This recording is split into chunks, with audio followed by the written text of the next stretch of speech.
आणि त्याला आज तब्बल 80 वर्ष झाली. 80 वर्षाचा लेखाजोखा ज्यावेळेस पाहायला जातो त्यावेळेस मी आणि माझे कुटुंब याच्या पलीकडे जाऊन या देशासाठी आपला रक्तरंजित क्रांती करून प्राणाची आहुती दिली आणि आपल्याला हा सुंदर दिवस 15 ऑगस्ट 1947 साली आपला भारत देश स्वतंत्र झाला आणि या 80व्या निमित्तानं आज जो प्रजासत्ताक दिनाच्या वर्धापन दिनानिमित्त आपण उपस्थित असणाऱ्या कार्यक्रमासाठी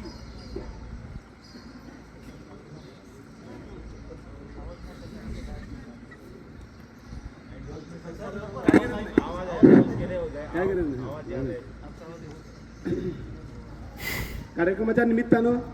आपल्या या प्रजासत्ताक दिनाच्या 80व्या वर्धापन दिनानिमित्त असणाऱ्या कार्यक्रमाचा अध्यक्ष आदरणीय डॉक्टर निकम सर,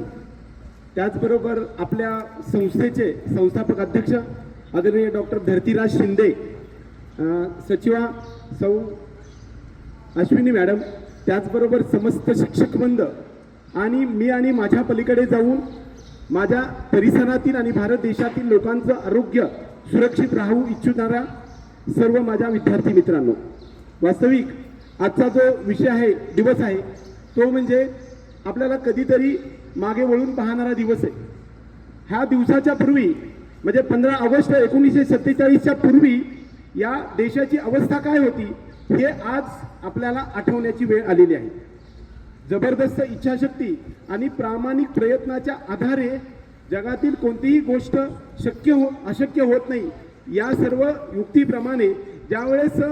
1947च्या पूर्वी ब्रिटिशांचं किंवा सरंजामशाहीचं ज्यावेळेस साम्राज्य होतं त्यावेळेस या आपल्या देशातली जनता अगदी ह्या अन्यायाने अत्याचाराने निपटून निघालेली होती, वाताहत झालेली होती. बऱ्यापैकी जुन्या इतिहासकाराने आपल्याकडे हिंदू मुसलमानांच्या लढाया सादर केल्या, परंतु आपल्या देशातील गरीब कष्टकरी माणसांचं चित्रण त्यावेळेस आपल्यासमोर सांगण्याचा प्रयत्न करता आला नाही.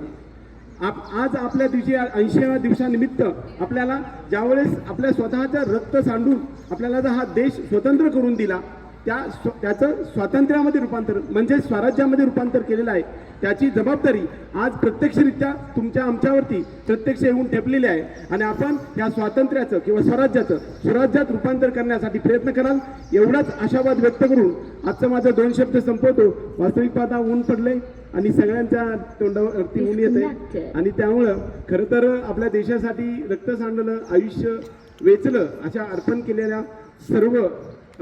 जे काही क्रांतिकारक आहेत त्यांना आठवण करण्याचा दिवस आहे. कालचा उगवणारा दिवस आणि आज झाला आणि उद्याचा सेमच राहिला तर काही अर्थ नाही. अशा प्रकारचे प्रजासत्ताक दिन किंवा स्वातंत्र्य दिन साजरं करायचं जर खऱ्या अर्थानं सिद्धीस न्यायचं असेल तर आपण या दिवसापासून निश्चित कालच्यापेक्षा